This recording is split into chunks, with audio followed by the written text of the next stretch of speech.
Hello, and welcome back to Sacred Wellness. This is a space where we explore healing, embodiment, awakening, and the deeper layers of what it means to truly come home to yourself. I'm really excited for today's conversation. It's going to feel both grounding and expansive because we're exploring something that lives beneath the surface of so many of our experiences. It's the patterns we carry, not just from our lives, but those who came before us. Today I'm joined by Elizabeth, who beautifully blends neuroscience, somatic awareness, and spiritual wisdom. Her work supports people in releasing both personal and ancestral patterns, suffering, and guiding them towards balance, regulation, and inner harmony. Elizabeth, welcome to the show. I'm so excited to have you here today. Well, thank you so much, Terry, and I'm thrilled to be here. There's a lot we need to cover and talk about, so let's jump right in. I Sure. want to start with the patterns of suffering. And when we talk about the patterns of suffering, what are we really referring to, and how do they show up in our daily life? Sure. We could think of it as an energy Mm-hmm. from a somatic point of view. Um, how I feel when I get up, right? Oh, God, another day. Or I'm so excited to see what happens today. You see the difference between those two, Yes. right? I don't want to go to work. I don't want to get out of bed. Very different from what's going to happen today, right? So that gives you an idea of the kind of the feeling that we're looking at. The interesting thing is we inherit our nervous system from Mm, our mother, father, caretakers, also from the lineage, right. right? So think about the trials and tribulations that our ancestors went through, you know, just trying to survive, just trying to find food for the day, just that food and water for the day, just trying to find that. And then you Yeah. add, conflict on top of that, and now we've just piled on top of all that. And part of the energy of that we have in the society today, which is like, what's the next thing? So we've got one foot in the past. What just happened? Where was I? Yes. And what am I doing next? And so maybe if we're lucky, we have half a foot in the present moment where all the information is and where all the healing is, right? But we don't live there energetically or mentally. And, that's a recipe for suffering. We're, we're just like, what's the next thing? Check off the list. And it puts a lot of pressure into the system. And I know it well because I suffer from chronic pain for Hmm. decades. But once I healed from that physical pain, which was physical, I didn't realize at the time it was physical, mental, and emotional until after Yes. the physical passed. It's all connected, right? You can't separate one from the other. Right. What I noticed was, oh, I don't have my chronic pain anymore, but I still have the stress habit that led to it. And Yeah. so that's been my journey. I still worked on it this morning with my morning breath practice. I was working on it again, right? So, you know, I'm sitting there breathing, just trying to stay present. And I get 3 minutes into an 11-minute, it's a simple little 11-minute practice. And 3 minutes in, my mind's like, let's get up and go. We got stuff to do. Yes. That's the stress habit showing up again, right? So Yeah. that's an example of the suffering that it's just in the collective. It's in Yeah. our lineages, it's in our families, it's in our personal life.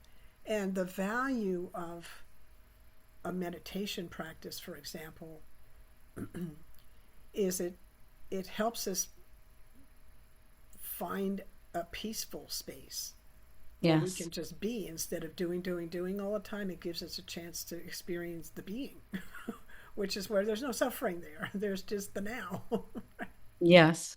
No, I would agree. There's so much of it. I talk to so many people, and I just talked to someone this morning, and so stuck far in the past and regret and living in that space. It's sad because you look at your life and you think, "Oh, I could have did this, I could have did that." And now I'm a certain age and I can't do that. And I'm sure we all have pieces of regrets in our life that we wish we would have done, but getting stuck in that space, how is it when somebody's like stuck in there? What would you recommend for them to sort of begin with to start to get out of that patterning? Because the patterning is very strong, Yeah. right? Like you said, we're either stuck in the past or we're looking to forward. And so, is it really just a meditation? Is it as simple as meditation for someone to get stuck, unstuck? Well, that's a big question, and I would start with stuck. I'm not that I'm really the word police, but I am the word police about a few words. Always and never imply past, present, and future, so we got to be very mindful about how we use them. Hmm. You want to bring in that if it's Yes. right, always and never. The other one is stuck. So, from an energetic point of view, we're a vibration. So, stuck is not a thing. But what I say is, I'm just in a very dense energy field right now. Right? So, at least I'm understanding that there is movement. Yes. Because stuck is like, as I said, now we're bringing in, I'm trapped, and then we've got all the stuff from the lineage that we've got around being trapped, and all the aspects of being trapped in the lineage, Yeah. right? Also, a lot of stuff that comes up around regret. I was just in a session with someone before I came on here, and what we clear for a lot in that ancestrally is survivor's guilt. Hmm. I mean, and it may not sound like it actually fits there, but it definitely fits there, right? Survivor's guilt can really stop us in our tracks. So, Yeah. so there are a couple things that I do when somebody's like comes in with that kind of energy, which is I help them breathe, right? Mm. So 3 minutes of just can we can we? I'll just explain to you what kind of breath that looks like. It's a long, deep breath, and we're inhaling and exhaling through the nose, and we're taking a long inhale and a longer exhale Yes. slowly, and then we fully exhale before we inhale again. Inhale, longer exhale, and repeat, and slowly. And that sends a signal to the nervous system that it's safe. You kind of got to do it about 3 minutes to really for the Right. nervous system to begin to release. But that will pull you out of that stuck, that gripping that happens in Yes. stuck, right?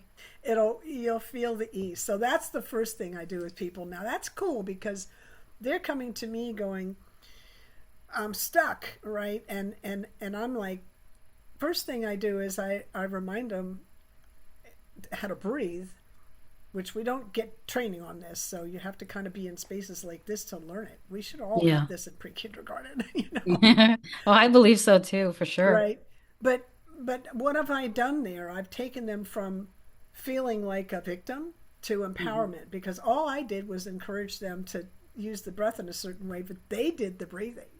So Yes. now they feel empowered, and now we've shifted into not only is the nervous system shifted, but they've got a different mindset. Yeah. Oh, I actually have some power in my experience after all. So that's kind of a beginning. And then the other piece that I would do is I kind of that's kind of the order I do it. Then I bring in ancestral clearing so that if we can clear the ancestral burden around that, now we Mhm. can see what else is coming up for you in your current life, Right. if that makes sense. Yeah, we would start with there's about 30 different ways we can get at the burden and ancestral clearing, Right. which is No, that's really wonderful. I think, you know, when people start to begin to hear things like this, and this is why this channel is so important to me, it's because we don't know. We don't know how to breathe. We don't know how to slow down. We don't know how to get out of that past regret, or we don't know how to stop looking always for the future. And I find too, breath work is so integral in regulating our nervous systems because we are so overwhelmed and overburdened with today's world that we live in. So thank you for sharing that. Why is regulation so important and such an important part of healing? Oh, that's a great question. So we have to have there's kind of an order to our healing. We have to have a sense of safety Hmm. and then a sense of belonging, and then we can heal. Dr. Bruce Perry talks about this, who's a trauma specialist. So, regulating the nervous system is part of finding safety. Like, you can't positively affirm your way into healing if your nervous system doesn't believe it, right? So, if I'm all stressed out and, right, and I'm like, everything's fine. But my nervous system's, got a 10 alarm fire going in it, right? And I'm telling it everything's fine. That's not going to work. So that's like the disconnect of the mental and the emotional and the physical. When we talk about mind, body, soul, right? We are, a lot of us, a lot of my clients, very disconnected from the physical body. Yeah. You Yeah. know, Well, we live in a very mentally focused. It's all about that we go to school and we learn our ABCs and our one, two, threes, and we learn how to read, and it's all up here, right? We don't learn about embodied practices. That's not, that's not, I mean, and I was trained as a scientist. So, it was just like, that's just all of that and more, right? yeah. So, so when I finally learned the tools and really learned about, oh, my body's actually a safe place after all, because chronic pain, I didn't even want to be in my body. So like Yes. there was a problem there. I couldn't really get out of my body. Hmm. Fortunately, I understood that, and I studied transcendental meditation like Hmm. when I was 50 years ago, and that allowed me a certain amount of not fighting with myself, Hmm. right? Because I learned in meditation at the transcendental version or any version, you learn to watch your experience, not be it. You learn that Mm. I'm having that you're a witness of your experience, but you're not it. And that distinction was very helpful for me in a chronic pain experience where I could very easily get identified. Oh, I am my pain, Right. and now we're really off to a mental, you know, to a mental negative spiral. Uh, Yeah. Instead of I'm having an experience of pain, but it's not who I am. So that's a big distinction there. Yeah. No, I love that explanation. And it's really about listening to your body, right? Because your body is in pain, Hmm. right? We're Well, not. yeah, the thing about pain is that I, I don't know about you, but for me, it was like when I was little and we would be playing in the playground and somebody would like bang up against somebody else and boom, there was a thing and right. All the adults would rush to the area and do everything they could to make the pain stop. Right. What's the subtext of that? We're at war with pain. Pain is bad. So Yes. when we grow up with that, instead of pain as part of healing, that's a big mindset I just did there. Pain is bad. Hmm. Pain is part of healing. Nobody Right. said that to me. I had to learn that when I was like Yeah. 50. It's like, wait a minute. This is part of the healing experience. Talk a little You bit about that because your book that you have out, and we're going to share, you have a free download that I'm going to share in the description for everybody to listen to the preface and the forward and the first chapter. But can you share a little bit about your book? Does it talk about this? sure, yeah. Oh, yes, my goodness. Yeah, the way through chronic pain, tools to reclaim your healing power. There's a whole section in the book on called the cycle of suffering, which shows what the mind does Mm, with chronic pain. But generally, the attitude is pain is bad. We're at war with pain, and that's enough to make the pain worse, right? Yeah. I have a friend and teacher named Guru Prem Singh Khalsa, who says pain is the currency of transformation. Be careful how you spend it. Wow. I love that. Yeah. So pain is part of healing. And so, pain is information.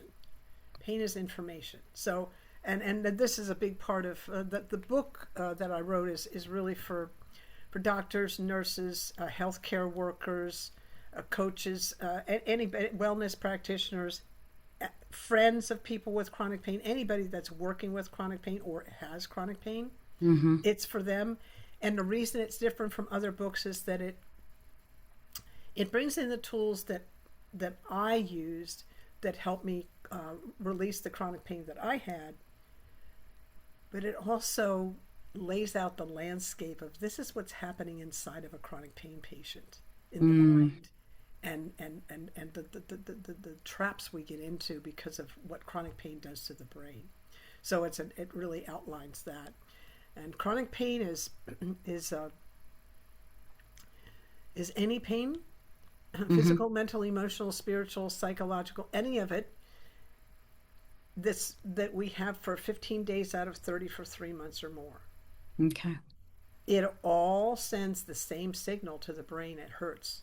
So the brain can't tell the difference between a broken bone and a broken heart. Mm.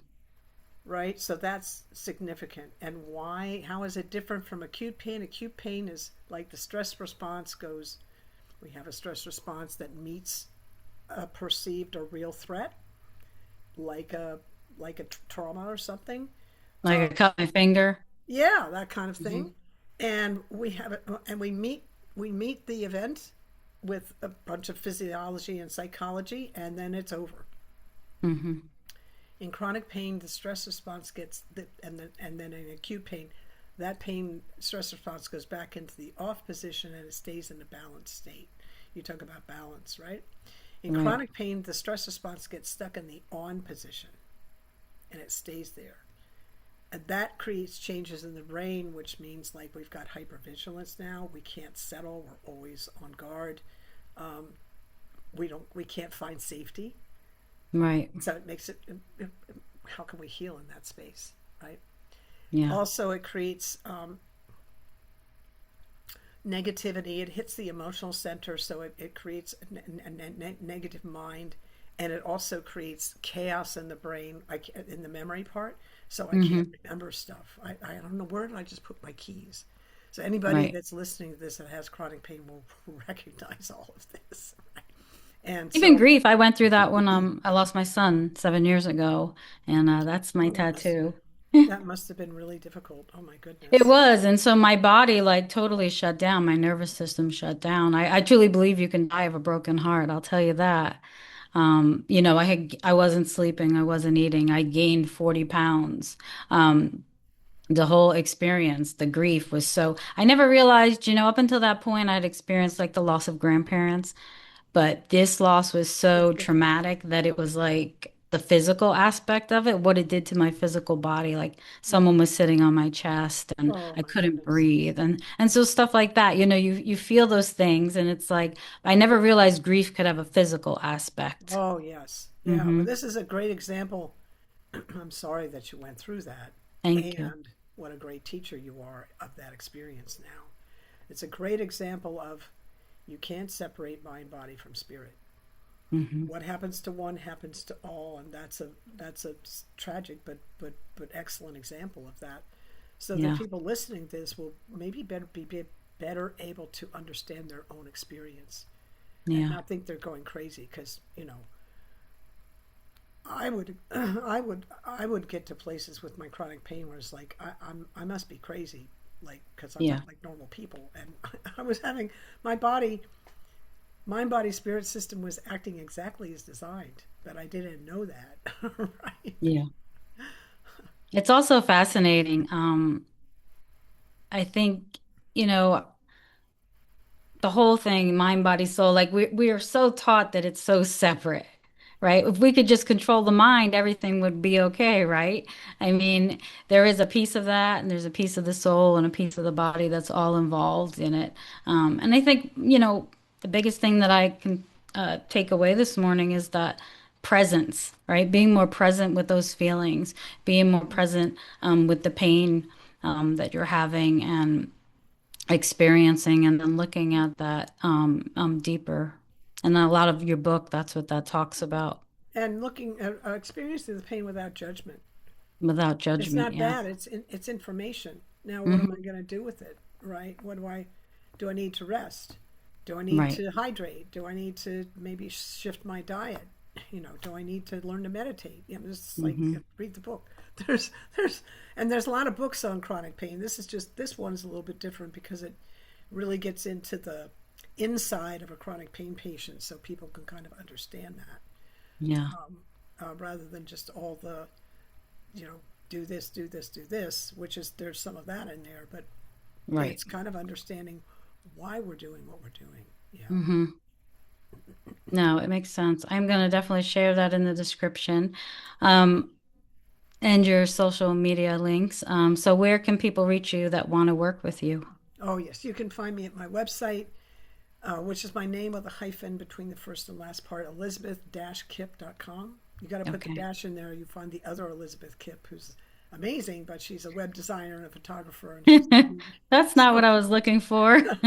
elizabeth-kipp.com. I'm Okay. all over social media. You can find all my resources there. A lot of free resources, and you can book a free 15-minute, kind of like a consultation as well. Okay. There. Thank you.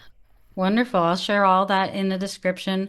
Elizabeth, thank you for bringing such depth and talking about this today with this grounded wisdom in this sacred wellness space. This conversation reminds us that healing is not about fixing ourselves. It's about understanding, it's about softening, and it's about allowing the body to release what it no longer needs to carry, whether that's yours or it's ancestral in the past.